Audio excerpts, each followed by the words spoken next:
பிரியமானவர்களே, ஆண்டவராக இயேசு கிறிஸ்துவின் நாமத்தினாலே உங்கள் யாவரையும் நான் அன்போடு கூட வாழ்த்துகிறேன். எல்லாருமே சந்தோஷமா இருக்கிறீங்களா? இந்த நாளிலே தேவனாகிய கர்த்தர் நம்மோடே கூட பேசுகிற ஒரு வார்த்தை என்னவென்றால், 1 கொரிந்தியருக்கு எழுதின நிருபம் 1ஆம் அதிகாரத்தினுடைய 18ஆம் வசனம். சிலுவையை பற்றிய உபதேசம் கெட்டுப்போகிறவர்களுக்கு பைத்தியமாயிருக்கிறது, ரட்சிக்கப்படுகிற நமக்கோ அது தேவ பலனாயிருக்கிறது.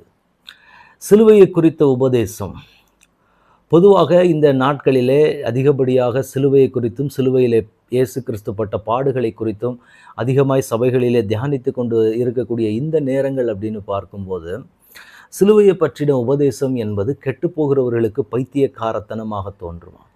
ஏன்னா இயேசு கிறிஸ்து இந்த பூமியிலே வாழ்ந்ததாக இருக்கட்டும், அவர் தெரிந்து கொண்ட எல்லாமே பார்த்தீங்கன்னா, எதுவுமே இந்த உலகம் ஏற்றுக்கொள்ளாத ஒன்றை தான் இயேசு கிறிஸ்து தெரிந்தெடுப்பார்.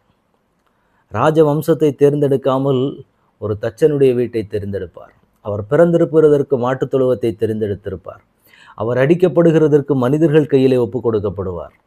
அவர்கள் அடிப்பார்கள், வாதிப்பார்கள், துன்புறுத்தப்படுவார்கள். எல்லாவற்றிலையுமே நீங்கள் எதை சிலுவையிலே இயேசு கிறிஸ்து கடந்து போன எந்த பாதையை எடுத்துக்கொண்டீங்கனாலும் சரி, எதுவுமே மேன்மை பாராட்டத்தக்கபடி ஒன்றுமே இருக்காது. எல்லாமே சிறுமைப்படுத்தப்பட்ட ஒன்றாக தான் இருக்கும். அதில் பெருமைக்கான காரியங்கள் எதுவுமே இருக்கு. இதுதான் இயேசு கிறிஸ்து சிலுவையிலே செய்யப்பட்ட காரியம். அப்போ இதை குறித்த ஒரு உபதேசத்தை ஒரு மனுஷன் கேட்குறான் அப்படிங்கிறப்ப, இந்த உலகம் என்ன ஆதாயத்தை தேடுது அப்படின்னா, எனக்கு என்ன லாபம் உண்டு, இதை நான் செய்தேன்னா, இதை நான் பண்ணேன்னா எனக்கு என்ன லாபம் இருக்குது. அப்போ சிலுவையின் உபதேசத்தை குறித்து பார்க்கும்போது அப்படி ஒன்றுமே கிடையாது. ஏன்னா இயேசு கிறிஸ்துவை போல நீங்களும் நானும் நிற்க வேண்டும். இயேசு கிறிஸ்து தான் இன்றைக்கு நமக்கு எல்லாருக்குமே ரோல் மாடலாக இருப்பது. அப்போ அந்த இயேசு கிறிஸ்துவுக்கு முன்பாக அவரை போலவே நான் நிற்க வேண்டும். அவருடைய சமூகத்துக்கு போய் நான் நிற்கும்போது எப்படி நான் நிற்கிறேன்னா, அவரை போலவே ஒருவனாக நான் நிற்க வேண்டும் என்பது தேவனுடைய விருப்பம். அப்போ இந்த விருப்பத்தை நான் நிறைவேற்றணும் அப்படின்னா, இந்த இடத்துல தேவன் எனக்கு எங்கிட்ட என்ன எதிர்பார்க்கிறார் அப்படிங்கிறப்ப, சிலுவையை குறித்த உபதேசத்தை நான் கேட்கிறவனாக இருந்தால் மட்டுமே எனக்கு அது தேவபலனாக இருக்கும். சிலுவை குறித்த உபதேசம், பாடுகள், உபத்திரவங்களை குறித்த காரியங்கள், இப்படிப்பட்ட பாதை தேவன் நியமித்திருக்கிறார். இந்த பாதையின் வழியாக நீங்கள் போக வேண்டும். சிறுமைப்படுத்தப்பட்ட பாதையின் வழியாக நீங்கள் கடந்து போக வேண்டும். இப்படி தான் தேவன் உங்களை வைத்திருக்கிறார். இப்படி தான் தேவன் காரியங்களை செய்திருக்கிறார். நீங்கள் கிறிஸ்துவுக்காக பாடுகளையும் உபத்திரவங்களையும் அனுபவிக்க வேண்டும் அப்படின்னு சொல்லும்போது, அதை ஏற்றுக்கொள்ள உங்களுக்கு மனம் இல்லையானால் நீங்கள் கெட்டு போகிற வழியை சூஸ் பண்ணுறீங்கன்னு அர்த்தம். ஆனால் இந்த சிலுவையை குறித்த தியானத்தை ரட்சிக்கப்படுகிற நமக்கு அது எப்படி இருக்குது அப்படின்னா, தேவனுடைய பலனை. ஏன்னா இயேசு கிறிஸ்து சிலுவையிலே பட்ட பாடுகளும் வேதனைகளும் ஒன்றுமே வெறுமனாய் போனதில்லை. அதுக்கு ஒவ்வொன்றுக்கும் பின்னாடி ஒரு ஆவிக்குரிய அர்த்தம் உண்டு. அவர் அடிக்கப்பட்டார், வாதிக்கப்பட்டார். ஒவ்வொரு காரியத்திற்கும் தழும்புகளை, கைகளிலே ஆணிகளை அடிக்கப்பட்டதற்கு ஒரு நோக்கம் உண்டு.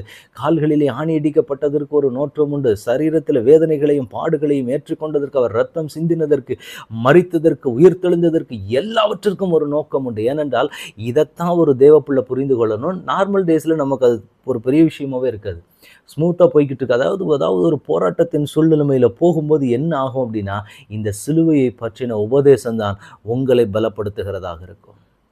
சாதாரண நாட்களில் போய் கொண்டு இருக்கிறவங்களுக்கு இதெல்லாம் ரொம்ப ஒரு பெரிய விஷயமாகவே தெரியாது. எல்லாருக்குமே அது ஒரு ஜஸ்ட் ஒரு மெசேஜாக தான் இருக்கும். ஆனால் அந்த பாதையின் வழியாக போகிற ஆட்களுக்கு எப்படி இருக்கும் அப்படின்னா, இந்த பாதையின் வழியாக நான் கடந்து போகிறேன், இந்த வார்த்தைகள் என்னை தேற்றுகிறதாக இருக்கும். நான் போகிற பாதையின் மத்தியில் இருக்கிற வேதனைகளை நீக்கி எனக்கு ஒரு ஆறுதலை கொடுக்கிறது என்ன அப்படின்னா, இந்த சிலுவையை குறித்த ஒரு உபதேசம்.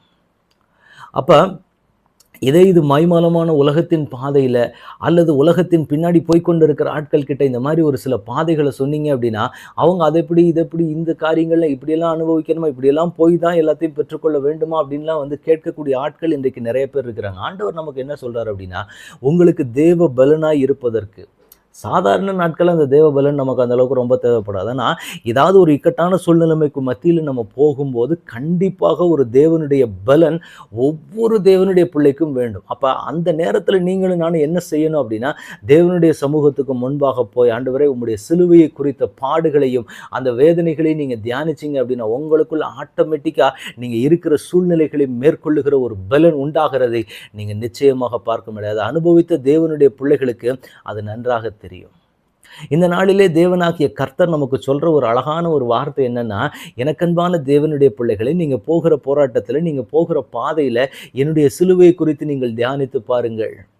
அப்போ உங்களுக்கு என்ன கிடைக்கும் அப்படின்னா, நீங்க சூழ்நிலைகளை மேற்கொள்ளும் மற்ற காரியங்களை மேற்கொள்ளுகிறதற்கான ஒரு தேவனுடைய பலன் உங்களுக்கு கிடைக்க ஆரம்பிக்கும். இதைத்தான் தேவன் இன்றைக்கு நமக்கு கற்றுக் எனவே அந்த சிலுவை குறித்த உபதேசத்தை நம்ம மிஸ் பண்ணாம இருப்பது நல்லது. ஏன்னா அதுதான் நாம போகிற பாதையில இக்கட்டான சூழ்நிலைக்கு யாருக்குமே வராதுன்னு சொல்ல முடியாது. ஆனா அப்படிப்பட்ட பாதையில போறதுக்கு நமக்கு ஒரு தேவ பலன் என்ன அப்படின்னா, அந்த சிலுவையை குறித்த உபதேசம். இன்னைக்கு ஆண்டவரிடத்தில் ஒப்புக் கொடுக்கலாம். ஆண்டவரே, உம்முடைய சிலுவை குறித்த உபதேசத்தை நான் கேட்டு நிதானித்து அதன்படி நடக்க என்னை உம்முடைய பாதத்தில் ஒப்புக் கொடுக்கிறேன்னு சொல்லி ஆண்டவரிடத்தில் ஒப்புக் கொடுக்கலாமா? தகப்பனே, உம்முடைய கரத்தில் எங்களை ஒப்புக் கொடுக்கிறோம். இம்மட்டுமாய் நடத்தி வந்த தயவுக்காக ஸ்தோத்திரம். ஆண்டவரே, உம்முடைய சிலுவை குறித்த உபதேசத்தில் நாங்கள் நிறைவடைந்து இருக்க என் தேவன் கிருபை செய்வீராக. நாங்கள் போகிற இக்கட்டான பாதைகளிலே, சூழ்நிலைகளிலே இந்த தேவனுடைய வார்த்தை, இந்த சிலுவை பற்றி உபதேசம் எங்களை பலப்படுத்துகிறதாக இருக்க போகிறதற்காக ஸ்தோத்திரம்.